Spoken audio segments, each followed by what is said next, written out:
এই বাড়িতে থাকা একদম রিস্ক, তুমি থাকতে পারবে না। আমি স্তম্ভিত হয়ে গেলাম, মানে আমার আর গলার ভেতর থেকে কোনো স্বর বেরোচ্ছে না। তো আমাকে না বলছে কেউ, বলছে কি খেতে দিবি না, খেতে দিবি না, তুমি রাত 9:30 10টার সময় পরে কিন্তু যেও না, বিশেষ করে অমাবস্যার দিন যাবেই না তুমি। আমি আমার দাদা যখন আমি সিঁড়ি থেকে নামছি, মনে হচ্ছে আমার সঙ্গে আরো একজন রয়েছে। নমস্কার, হালকা কথা চ্যানেলে আপনাদের সবাইকে স্বাগত জানাই। আজকের ভিডিওটা একটু আলাদা। আজকে আমাদের সাথে আছে আমার ছোটবেলার বন্ধু অনির্বাণ। 2023 সালে অনির্বাণের মামা মারা যায়, আর তারপর থেকে শুরু হয় ভয়াবহ কিছু ঘটনা। তাহলে অনির্বাণ কেমন আছিস এখন? ভালো তো আছি, কিন্তু তবুও ভালো থাকার চেষ্টা করছি। অ্যাকচুয়ালি কিছু কিছু ঘটনা থাকে, যেই ঘটনাগুলো বারবার মনে করিয়ে দেয়, একটা স্মৃতি হয়ে থাকে ওই ঘটনাগুলো। আচ্ছা, আমাকে শুরু থেকে বল, কি হয়েছিল? অ্যাকচুয়ালি আমি যেখানটায় থাকি, সোদপুরে যে বাড়িটায় থাকি, আমার বাড়ি থেকে ঠিক 2 থেকে 3টে বাড়ির পরেই হচ্ছে আমার দাদুর বাড়ি।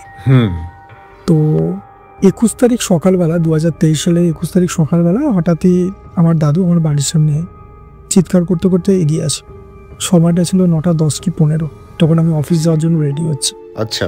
তো হঠাৎ চিলিয়ে আসছিল যে দেখ না, মামা দরজা খুলছে না, কিছুতেই দরজা খুলছে না। তো অ্যাকচুয়ালি মামা দীর্ঘদিন ধরে মানসিকভাবে অসুস্থ ছিল, তো সে নিজের মধ্যে ছিল না, মানে মাঝখানে অনেকবার ট্রিটমেন্ট চালানো হয়েছে, তো যেই কে সেই, যাই হোক। তো 8:30 9টার সময় ক্যাজুয়ালি উঠে যায়, উঠে নিজের মতো ফ্রেশ হয়ে আর কি একটুখানি হাঁটাচলা করে।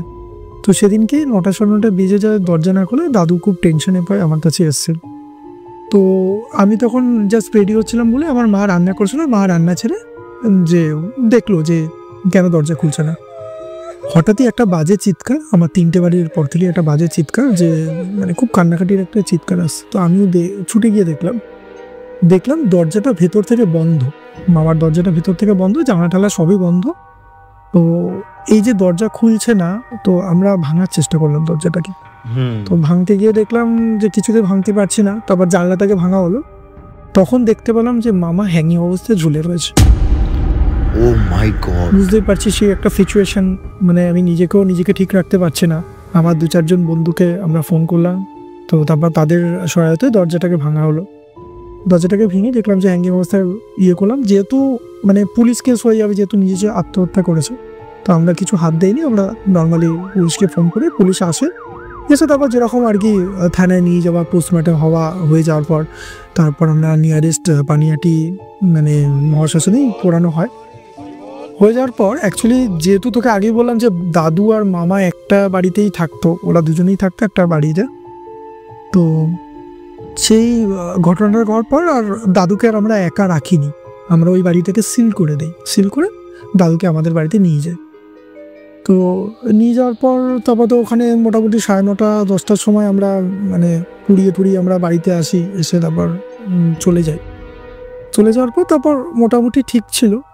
তারপর মাঝে না মানে বাড়িটা গেলে একটা ভালো লাগতো না, যেহেতু বাড়িটা ছিল অনেক পুরনো বাড়ি, মানে 1970 সালের বাড়ি, সেরকমভাবে কোনো রকম মেনটেনেন্স হয় না, এমনি ভৌতিক একটা আকার নিয়েছে বাড়িটার মধ্যে। তো যাই হোক, তারপর তো এরকম কাজকর্ম করলো, এমনি তো জানিস মানে যারা অপবিত্র মারা যায়, মানে সুইসাইড করে, তারা বিশেষত 2 থেকে 3 দিনের কাজের পরে তোর আবার মানে তাদের একটু মানে কোনো রকম কাজ হয় না।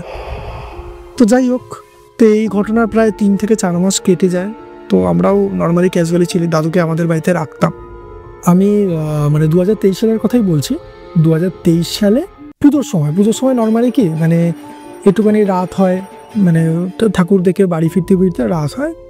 তো আমি বাড়ি ফিরছি আর কি, বাড়ি ফিরে আমি অ্যাকচুয়ালি আমার বাড়িতে মানে বাইক রাখার সেরকম একটা ক্যাপাসিটি ছিল না, তো আমি দাদুর বাড়িতেই বরাবরই বাইকটা রাখতাম। তো আমি রাত্রেবেলায় প্রায় 11:30 থেকে 12টা এরকম সময় আমি বাইক রাখতে গেছি। তো নর্মালি যেরকম এর আগেও আমি রেখেছি 3-4 মাস, মানে মামা মরে যাওয়ার পরও আমি 3-4 মাস বাইক রেখেছি, কোনো অসুবিধা হয়নি। 9:30 10টার সময় বাইক রেখে আমি অফিস থেকে ফিরতাম 9:30 10টা, তারপরে বাইক রেখে আমরা বাড়ি চলে যেতাম, যেহেতু আমার মামার বাড়ি থেকে 3টে বাড়ির ডিস্টেন্স, তো এখানেই গাড়িটা রাখতাম। তো সেদিনকে হয়েছে 11:30 থেকে 12টা এরকম একটা সময় আমি যখন গাড়ি রাখতে যাই, তো তখন আমার মনে হলো অ্যাকচুয়ালি মামার ওই ঘটনাটা ঘটনা আমরা ঘরটাকে সিল করে দিই, মানে তালা ফালা দিয়ে দিই। তো হঠাৎ আমার মনে হলো যে ভেতরে কিছু একটা শব্দ হচ্ছে। অ্যাকচুয়ালি শব্দ হওয়ার কারণ নর্মালি অনেক পুরনো বাড়ি, আগেই বললাম, তোর ইঁদুর বা বিভিন্ন রকম মানে পোকামাকড় আর কি আওয়াজ করে, টুকটাক আওয়াজ করে। তো হয়তো ইঁদুর বা বিড়াল টিড়াল ঢুকেছে, এরকম একটা ব্যাপার। তো আমি জাস্ট নর্মালি মানে তালাটা যেহেতু তালা দেওয়া ছিল, একটু তালাটা খুললে যে দরজাতে ফাঁকটা দিয়ে আমি জাস্ট একটু তাকানোর চেষ্টা করলাম। আমি ভাই বিশ্বাস করবি না, এমন একটা সিচুয়েশন মানে আমার এখনো ওই দৃশ্যটা ভাসে চোখের সামনে। একটা মানুষ মানে খাটটা ছিল, এরকম একটা খাট রাখা ছিল, একটা মানুষ চুপচাপ একটা জায়গায় একভাবে বসে আছে। আমি স্তম্ভিত হয়ে গেলাম, মানে আমার আর গলার ভেতর থেকে কোনো স্বর বেরোচ্ছে না। মানে আমার এমন একটা পরিস্থিতি হলো, মানে আমি কিচ্ছু করতে পারছি না, মানে আমার হাত পাত মনে হচ্ছে কে একজন ধরে নিয়েছে, কথা বলতে পারছি না। এরকম একটা সিচুয়েশন, এরকমভাবে জাস্ট এরকমভাবে বসে আছে।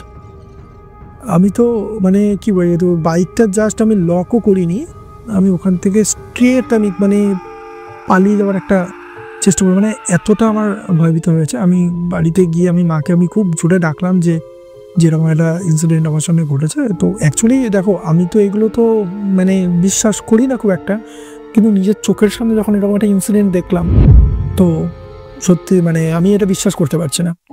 তো যাই হোক, তারপর মা আর আমার পাড়া প্রতিবেশী দুটো বন্ধু, আমার একদম পাশেই বাড়ি তার, তো ওরা এলো। আসার পর দেখলাম যে নর্মাল একদম ঠিক। তা আমি আর ভাবিনি, আমার তো মনের ভুল, হয়তো এমনিতেও কাজের খুব প্রেশার ছিল, তো হতে পারে যে প্রেশারের জন্য হয়তো এরকম একটা কিছু মানে দেখে ফেলেছি বা এরকম কিছু, তো ওরকম হয়ে যায়।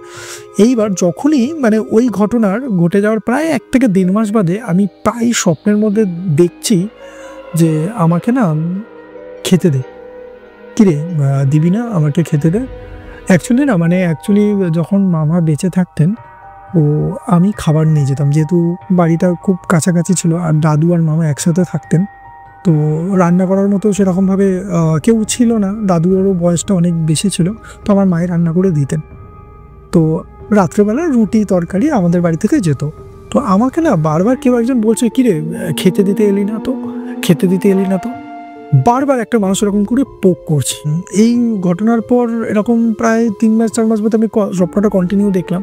দেখে না, এরপর যখন আমি ওই বাড়িটায় যাচ্ছি না, আমার খুব ভয় লাগতে শুরু করলো, ভীষণ একটা ভয় হচ্ছে। মানে আমি গেলেই না মনে হচ্ছে আমাকে কেউ একটা ডাকছে, ডেকে বলছে যে কিরে ভিকি, আমার ভিকি বলে ডাকতো আমার মামা। তো ডেকে বলতো, কিরে খেতে দিবি না, খেতে নিয়ে আয়।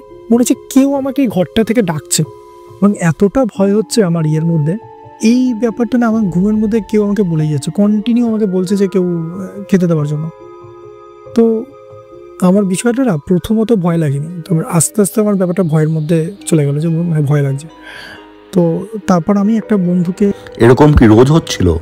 প্রথম তো মাঝে মাঝে হচ্ছিল, মানে ওই যে ঘটনাটা আমি যখন লাস্ট টাইম ঘটলো, যে আমি দরজাগুলো আমি দেখতে পেলাম যে কেউ একজন বসে আছে, প্রথমত ভেবেছিলাম এটা মনের ভুল, কিন্তু আমার মনে হয় না, মানে আমি 3 মাস আমি বাইক রেখেছি, বাট আমার কোনো অসুবিধা হয়নি। সেদিন যখন আমি গাড়ি রাখতে গেলাম, তখন দেখলাম মামার দরজাটা একটু হালকা করা, মানে অ্যাকচুয়ালি দরজাটা তো সিল করা। তখন মনে হলো যে ভেতরের মধ্যে কোনো মানে কিছু নড়াচড়া করছে, আমি মনে বিড়াল বা ইঁদুর হয়তো নড়াচড়া করছে। তো যখন খুলে দেখলাম যে বিড়াল বা ইঁদুর, তখন একটা লোক খাটের সামনে চুপ করে বসে আছে এবং আমার দিকে মানে তাকাবে এরকম। আমি তো মানে কথা বলার মতো সিচুয়েশনেই আমার গা হাত পা পুরো ঠান্ডা হয়ে যায়। ঠিক আছে, আমি ওই জায়গা থেকে নড়ে যে আমি বেরিয়ে যাব, সেইটুকু জোর আমার মধ্যে নেই। ওই জায়গায় আমি থাকলে তবে হাতে ব্যবহার হতো। তাহলে ভাব আমার কিরকম অবস্থা। আর সব থেকে বড় কথা, আমি খুব একটা ভূত প্রেত এগুলো বিশ্বাস করি না। তারপর তো আমি যাই, আমি যে চিৎকার করে কাউকে ডাকবো সেইটুকু জোরও আমার মধ্যে নেই। মানে আমি ওই জায়গাটা পুরোপুরি মানে ব্ল্যাঙ্ক করি। মানে অনেক বলে না, দেখবি বোবায় ধরলে না মানুষ, মানে কিছু করতে পারে না। এটা যদি একটা সাইন্টিফিক রিজন থাকে কেন ইয়ে হয়, তো সেই রকম হয়ে গেছিল বোবায় ধরার মতো। আমি না পারছি কথা বলতে, না পারছি হাত নাড়াতে, না পারছি আমি ওখান থেকে পালিয়ে যেতে, আমি কিচ্ছু করতে পারছি না। ঠায় আমি দাঁড়িয়েছিলাম ওখানটায়, স্টপ হয়েছিলাম আমি একদম। তারপর আমি কোনো রকমে যাই, প্রায় 10-15 সেকেন্ড বাদে আমি কোনো রকমে আমি ওখান থেকে যাওয়ার চেষ্টা করি। আমি বাড়ি থেকে মাকে ডাকছি, যেহেতু আমার বাড়িটা খুব কাছাকাছি, তোকে বলেইছিলাম আমার বাড়িটার সাথে আমার বাড়িটার ডিস্টেন্স প্রায় 2 থেকে 3টে বাড়ি। তো মাকে ডাকলাম, মা তো বললো যে কী হয়েছে বলে বেরিয়ে তারপর আমার বাড়িতে এলো। তারপর আমার পাড়ার 2-1জন বন্ধু ছিল, মানে আমার পাশেই থাকে, তো ওরাও এলো। দেখলাম যে না, নর্মাল কোনো কিছু ব্যাপার নেই। হয়তো হতে পারে আমার মনের পরিবার কিছুদিন ধরে আমার কাজেরও খুব প্রেশার চলছিল, হয়তো কাজের এই প্রেশারের জন্যই হয়তো হতে পারে। ও যাই হোক, ওরকম ঘটনার পর আমি আর মাথায় রাখিনি, ও হয়ে গেছে, ঠিক আছে, কোনো ব্যাপার না। তার ঠিক মোটামুটি 15-20 দিন কি 1 মাস বাদে আবার আমি সেম সিচুয়েশন দেখলাম, আমি ঘুমের মধ্যে দেখছি। যেটা আমি মানে নর্মালি আমি দেখলাম সেটাই আমি আবার ঘুমের মধ্যে দেখছি। লোকটা বসে আছে, ঠিক আছে, লোকটা বসে আছে, আমাকে শুধু বলছে কি খেতে দিবি না, কি খেতে দিবি না। আমি যখন মায়ের সাথে আলোচনা করি, অ্যাকচুয়ালি মানে মামাদা তো যেহেতু একাই থাকতো, তো মাই আর কি রান্না করে রাত্রবেলা খাবার দিত, দুপুরবেলা খাবার এবং রাত্রবেলা খাবার দিত, তো রুটি তরকারি করে দিত। তো মামা মরে যাওয়ার পর তো দাদু এখন আমাদের কাছেই থাকে, তো খাবার দেওয়ার ব্যাপারটা থাকে না, তো খাবার দেওয়ার কন্টিনিউটিটা নেই। তো সেই রকমই বারবার আর কি খেতে হয়। একদিন না মানে মা বিশ্বাস করতেন যে এখন হয়তো মামা রয়েছে, তো সে এখন খেতে চায়। তো একদিন কি করেছে মানে খেতে দিয়েছে, তো দরজাটা খুলে ঠিক 8:30 থেকে 9টার সময় মামা ওই 9টা 9:30 সময় খেয়ে নিতেন আর কি। আচ্ছা। তো প্লেটের মধ্যে খাবার টাবার যেরকম আর কি খায় আর কি, মানে সেদিন একটু লুচি আলুর দম এগুলো করেছে, মানে এগুলো খুব ভালোবাসে আর কি, লুচি আলুর দম করে সাজিয়ে রেখেছে, দেখে দরজা বন্ধ করে চলে গেছে। মানে আমার ওই স্বপ্ন দেখার পর থেকেই মানে আর কি ভেবেছে হয়তো সত্যি খেতে চাইছে, হয়তো এখনো মনে হচ্ছে হয়তো আত্মাটা ঘুরছে। আর চট করে তো যারা সুইসাইড করে অত তাড়াতাড়ি তারা মুক্তি পায়। হ্যাঁ, তো তারপর পরের দিন সকালে যখন দেখে যে খেয়েছে, এবার অ্যাকচুয়ালি ওটা জন্য খেয়েছে বলতে ওই হতে পারে যে ইঁদুর, বা ওখানে তো অনেক মানে যেহেতু পুরোনো বাড়ি, আচ্ছা, ইঁদুর অনেক ইঁদুরই অত টানাটানি করে ছিঁড়ে খেয়েছে, এটা জাস্ট মনের একটা স্যাটিসফ্যাকশনের জন্য হয়েছে। কিন্তু ওই ঘটনা ঘটার পরও না আমাকে সবসময় বলতো যে কি খেতে দেবে না, এইটা কন্টিনিউ হতো। আর মাও কন্টিনিউ খাবার দিয়ে যাচ্ছে, আর এরকমই হচ্ছে, কোনোদিন খাচ্ছে কোনোদিন খাচ্ছে না, কোনোদিন ইঁদুরে ইয়ে করছে। কিন্তু একজ্যাক্টলি যে মামার আত্মাই যে এসে খাচ্ছে, এটা যায় না, আমি এগুলো বিশ্বাস করি না যদিও ভূতবে। তো একদিন আমি আমার এই ব্যাপারটা যখন আমার প্রায় প্রতিনিয়ত করছে, এবার আমার গাড়ি রাখতে পর্যন্ত ভয় হচ্ছে। মানে আগে যেমন একটু ক্যাজুয়ালি রাখতাম, এখন রাখলেই তো একটা গায়ের মধ্যে ভার, কেউ আমাকে ফলো করছে, কেউ আমাকে দেখছে। ঠিক আছে, অ্যাকচুয়ালি আমার সাথে মামার সম্পর্ক খুব ভালো ছিল, যেহেতু আমি খুব কাছাকাছি থাকতাম, তো আমার সাথে বরাবরই আমার ছোটোবেলা থেকে আমার রেসপন্সিবিলিটি নেওয়া, খাওয়া দাওয়া, মানে রেসপন্সিবিলিটি যেরকম আর কি, তো সম্পর্ক ভালো ছিল। তো আমার মনে হচ্ছে না কেউ ফলো করছে বা কেউ আমাকে দেখছে, আর এই ব্যাপারটা আমার সত্যি ডে বাই ডে ভয় হতে শুরু করলো, ডে বাই ডে। তারপর একদিন আমার একটা বন্ধু বললো যে আমার একটা পরিচিত একটা দিদি রয়েছে, তো সে নিয়ে হচ্ছে ভূতত্ত্ববিদ, হয়তো তুই একবার ওনার কাছে দেখতে পারিস, যে মানে এরকম যদি কিছু হয় হয়তো আত্মা শান্তি পায়নি, বা ঠিকভাবে তো কাজকর্ম না হওয়ার কারণে হতে পারে। তো আমি দিদির সাথে কথা বললাম, দিদি বললো যে ঠিক আছে, একদিন তোমার বাড়িতে যাব, গিয়ে আমি দেখবো ব্যাপারটা। তো উনি এলেন, উনি এসে তো দেখে কিছু বললো না, 10-12 মিনিট পুরো বাড়িটাকে মানে ঘুরলো আর কি, ঘুরে তারপর আমার বাড়িতে আমি নিয়ে গেলাম, নিয়ে বললো যে শুধুমাত্র এই বাড়িতে শুধুমাত্র তোমার মামা নয়, আরও অনেক লোকজন আছে, অনেক লোকজন আছে। এবং এই সুইসাইড করার পেছনে হয়তো তাদেরই হাত রয়েছে, তারাই হয়তো বাধ্য করেছে তাকে সুইসাইড করতে। তোমার এই বাড়িটাকে মানে যে করে হোক তুমি না ছেড়ে দাও, নাহলে তুমি বাড়ির স্ট্রাকচার চেঞ্জ করো, নয় তুমি বাড়ি বন্ধন করো, বা তুমি পুজো দাও, যে করে একটা কিছু করো। এই বাড়িতে থাকা একদম রিস্ক, তুমি থাকতে পারবে না। তুমি যদি থাকো, একটা সাধারণ ছিল হয়তো সুইসাইডের দিকে ইয়ে করো। তোমার মামা কিন্তু সুইসাইড করার লোক ছিল না, তাকে করতে বাধ্য করিয়েছে। আর এটা কিন্তু একজন করেনি, এরকম আরও অনেক লোকজন আছে। ওই বাড়িটা কিন্তু খুবই ডেঞ্জারাস। তুমি রাত 9:30-10টার সময় পরে কিন্তু যেও না, বিশেষ করে অমাবস্যার দিন যাবেই না তুমি। তো ওটা শোনার পর সত্যি মানে আমার একটা ভীষণ একটা ভয় করলো। তারপর থেকে তো আমি তো বাইক রাখতে যেতেও ভয় পেতাম, দিনের বেলা রাখতাম, ঠিক আছে। এবার যেদিন অফিস থেকে রাত হয়ে যেত, বাড়ি ফিরতে তো 2-4জন বন্ধুকে সাথে করে নিয়ে রাখা, মানে আগে যেমন ক্যাজুয়ালি একা রাখতাম, তো খুব ভয় হয়ে যায়। তো আমার এই যে স্বপ্নের ব্যাপারটা না, আমার এটা প্রতিনিয়ত চলছে, মানে খাবার ব্যাপারটা, মানে খেতে দেবে না এই ব্যাপারটা, খেতে চাইছে, মানে এইটা আমার যাচ্ছে না। মানে আমি মনে হচ্ছে আমি পাগল হয়ে যাচ্ছি, আমি পাজেল হয়ে যাচ্ছি, মানে এই ব্যাপারটা বারবার হয়ে যাওয়ার কারণে।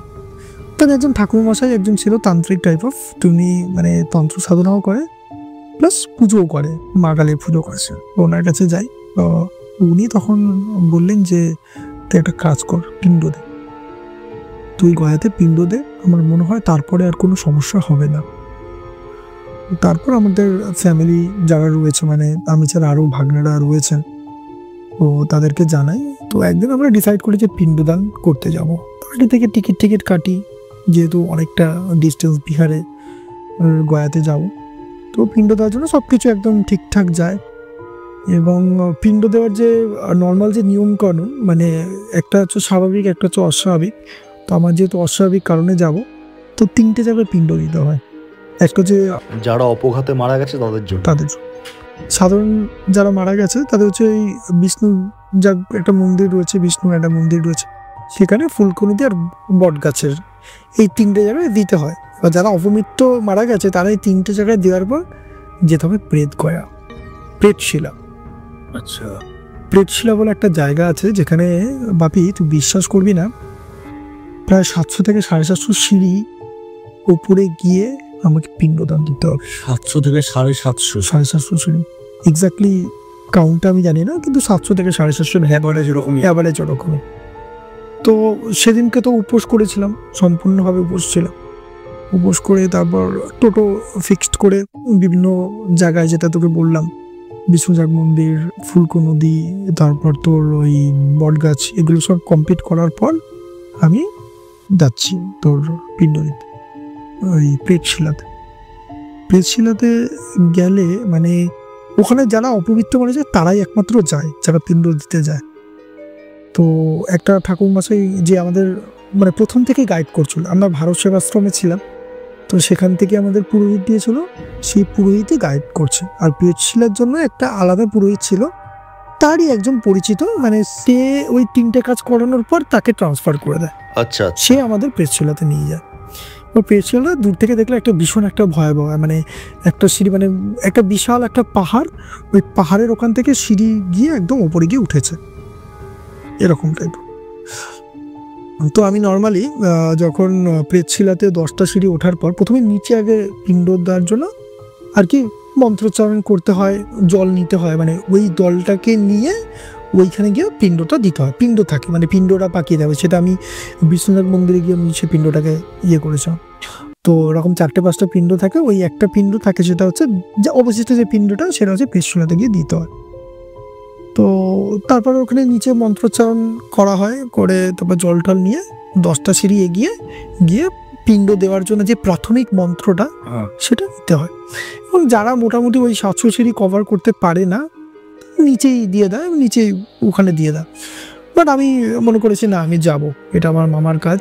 তো মামার সাথে আমার এতদিনের একটা সম্পর্ক, আমি যাব। আমি মামার এই যখন আমার কাছ থেকে চেয়েছে যে মানে খেতে দেওয়ার এই একটা পিণ্ড দান, তো আমি যাব, তো আমার যাই হয়ে যাক আমি যাব। তো আমি, আমার সাথে আমার দাদা যাই, আমরা দুজন যাই। তো নর্মালি আমরা পিণ্ডটাকে হাতে নিয়ে মোটামুটি 100-200 সিঁড়ি যাওয়ার পর খুব কষ্ট হচ্ছিল, ভীষণ কষ্ট হচ্ছিল। হ্যাঁ, 700 মতো সিঁড়ি, বাপরে। মানে অ্যাকচুয়ালি সেইভাবে তো আমাদের অভ্যাস নেই, হঠাৎ করে একটা যাওয়া, মানে কষ্ট হচ্ছিল খুব। তো 200, 300, 400 যাওয়ার পর খুব হাঁপিয়ে যাই। তো কোনো রকমের 700 সিঁড়ি আমরা কমপ্লিট করি। বাপি বুঝতে পারবি না, মানে এতটা মানে ভয়াবহ জায়গাটা। দূরে একটা কালী মায়ের একটা মন্দির, মানে একটা শ্মশান কালী হয়তো, মানে ঠাকুরের একটা প্রতিভা, মানে ভয়াবহ একটা ইয়ে। আর ওখানে 5টার পর কারোর প্রবেশ নেই, মানে সূর্য ডুবে গেলে পিণ্ড হয় না, আর ওখানে কারোর থাকতে পারবে না। এবার যারা তন্ত্র সাধনা করে তারাই একমাত্র থাকতে পারবে, মানে সাধারণ মানুষের জন্য ওটা নয়। তার আমরা অ্যাকচুয়ালি না, মানে ওই বিষ্ণুজাগ মন্দির এই যে 3টে জায়গায় ওইটা কভার করতে অনেকটা সময় লেগে গেছিলো, কারণ ওখানে বিভিন্ন রকম পান্ডারা থাকে, বিভিন্ন রকম ওরা টাকা পয়সা উল্টো পাল্টা চায়, তো সেগুলোকে করতে করতে সময় লেগে গেছিলো। আমরা প্রেতশিলায় পৌঁছি 3:30, 4টে। আর তারপর যখন আমরা ওখানে যাওয়ার পর ওই মোটামুটি 5টা 10-15 বেজে গেছিলো। তো একটা এরকম জায়গা রয়েছে প্রেতশিলাতে যেখানটা আমাকে পিণ্ড দিতে হয়। আগে বলতো হাত বাড়িয়ে পিণ্ডটা নেয়, পেছনে থেকে তাকাতে নেই। হ্যাঁ, আমিও শুনেছি এই ব্যাপারটা। হ্যাঁ, তো এখনো ওই ব্যাপারটাই রয়েছে, মানে ওইটা যদি আমি সামনের দিকে আমি পিণ্ডটা দেওয়ার পর যদি পেছনে তাকাই, সেটা আমার মানে আমার ইয়ে হয়ে যাবে, মানে ওই একটা মায়া লেগে যাবে আর কি। মানে সে আর আমার পেছন ছাড়বে না, মানে তাকাতে নেই, এটা ওরা বলে। তারপর পিণ্ডটা দিলাম। নর্মালি যখন আসি ফিরে, তখন মানে আমরা মনে হচ্ছে আমি আর আমার দাদা যখন আমি সিঁড়ি থেকে নামছি, মনে হচ্ছে আমার সঙ্গে আরো একজন রয়েছে। রয়েছে আরো একজন রয়েছে পিণ্ড দেওয়ার পরও? পিণ্ড দেওয়ার পরেও আমার এরকম একটা ইয়ে লাগছে। আচ্ছা, যদিও আমি সবসময় এটাকে না বিশ্বাস করি এটা আমার মনের ভুল, এটা আমি সবসময় আমি বিশ্বাস করি এটা মনের ভুল। তো তারপর তো নর্মালি নিচে এলাম, নিচে আসার পর তারপর প্রণাম টনাম করে পিণ্ডটা দিয়ে আসলাম। আসার পর তারপর তো মোটামুটি ক্যাজুয়ালি কোনো অসুবিধা হয়নি। তখন আমাকে একজন বললেন যে তুমি না একটু বাড়িটাকে একটু বন্ধন করা, একটু ভেঙে চুরে একটু ঠিকঠাক করো। হ্যাঁ, বাড়িটাতে মামা ছাড়াও তো আরো কতজন আরো লোকজন আছে, তো একজন তান্ত্রিককে ডাকা হলো। তারপর একজন যে উনি বাড়ি বন্ধন করিয়ে দিয়েছে, তো বাড়ি বন্ধন ওনাকে করলেন। করার পর বললো যে এখন থেকে তোমার বাড়ির আর কোনো সমস্যা হবে না, কিন্তু তোমার বাড়ির মধ্যে অনেক অপবিত্র মরা আত্মারা যারা এখানে বাসা বেঁধে গেছিল, এবং তারা যদি থাকতো তোমাদের যে কোনো রকমের অ্যাক্সিডেন্ট বা যে কোনো রকমের অপঘাতী মৃত্যু এটা তোমাদের হতে পারতো। তারপর আস্তে আস্তে বন্ধন করানো হয়ে যাওয়ার পর তারপর আস্তে আস্তে আর এই প্রবলেমটা আর হয়নি। এই একটা আমার একটা ঘটনা আমার লাইফে ঘটে। আমি কোনোদিনও এটা বিশ্বাস করতাম না যে ভূত প্রেত বলে কিছু হয় বা এরকম নিজেদের মধ্যেই হয়। তো এইটা আমি একদম প্রত্যক্ষভাবে দেখেছিলাম এবং এটাকে খুব ফিল করেছিলাম, রিয়েলাইজ করেছিলাম। আচ্ছা, পিণ্ড দেওয়ার পরে তারপরে আর কোনো সমস্যা হয়নি? তারপরে আর সেরকমভাবে সমস্যা হয়নি, কারণ পিণ্ড দেওয়ার পরপরই আমি বাড়িটাকে বন্ধন করাই এবং বাড়িটাকে একটুখানি রিকনস্ট্রাকশন করি, বাড়িটাকে ঠিকঠাক করার পর তারপর এখনও পর্যন্ত কোনো অসুবিধা নেই। যদিও আমি বাড়িটাতে তো সেরকমভাবে কোনোদিনও শিফট হওয়ার প্ল্যানিং ছিল না বা শিফট হয়নি, যে 3টে বাড়ি পরই আমার নিজস্ব বাড়ি রয়েছে, তো শিফটার প্রয়োজন হয়নি। জাস্ট বাড়িটাকে ঠিকঠাক করা হয়েছে। বা দাদুর পক্ষেও একা থাকা সম্ভব হয় না, দাদু আমাদের সাথেই থাকে, কিন্তু বাড়িটা এখন মনে হয় না কোনো প্রবলেম হয় বা হতে পারে, এখন স্বাভাবিক রয়েছে। এখন বাইকে একটা যা শোনাবে এখন যাই, এখন আর সেই অসুবিধা নেই। সেই স্বপ্নের মধ্যে যে দেখা সেই ব্যাপারটা নেই। আমার মনে হয় তো সেই সময়টা পিণ্ডটা দেওয়ার জন্যই হয়তো বারবার আমাকে বলতো যে খেতে দেয়। আমরা ভাবতাম যে তাহলে হয়তো খেতে চাইছে, হয়তো এরকম ব্যাপার। কিন্তু এটা কন্টিনিউ দেওয়ার পরও এরকম আমি স্বপ্নটা কি আমি রেগুলার কন্টিনিউ দেখে যাচ্ছি, এই ব্যাপারটা ঘটছে। পরে আর কোনো কিছু তারপর আর আমার এরকম সমস্যা হয়নি। যখন পিণ্ডটা দিয়েছে তখন আমার অনুভূতি হয়েছিল যে কেউ আমার পাশে রয়েছে। তারপর থেকে আমি বাড়ি আসার পর আমার আর সেরকম কোনো রকম অসুবিধা হয়নি।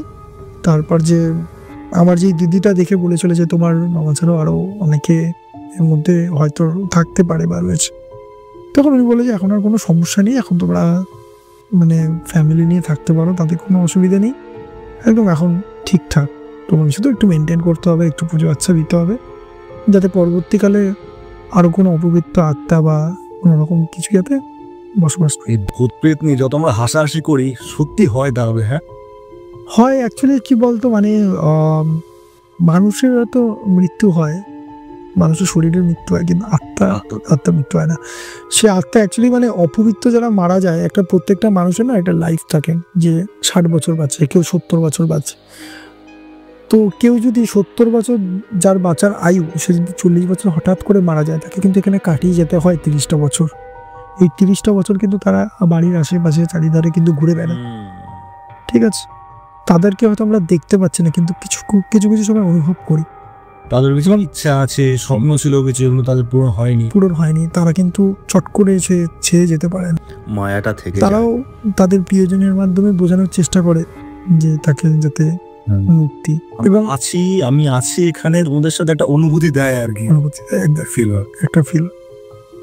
তো তারপর থেকে তো এখন ঠিকঠাক। এখন আমার মনে হয় যে আমি সবসময় চাই তার আত্মার চিরশান্তি কামনা হোক, এবং যেখানেই থাকুক ভালো থাকুক। হয়তো তাকে এবং কোনোদিনও ফিরে পাবো না, কিন্তু তবুও খুব মিস করি তাকে। কি বল, আজকের ভিডিও এতটুকুই। আবার আসবো নতুন কোনো ভিডিও নিয়ে। ততক্ষণ ভালো থাকবেন, ভালো রাখবেন। নমস্কার।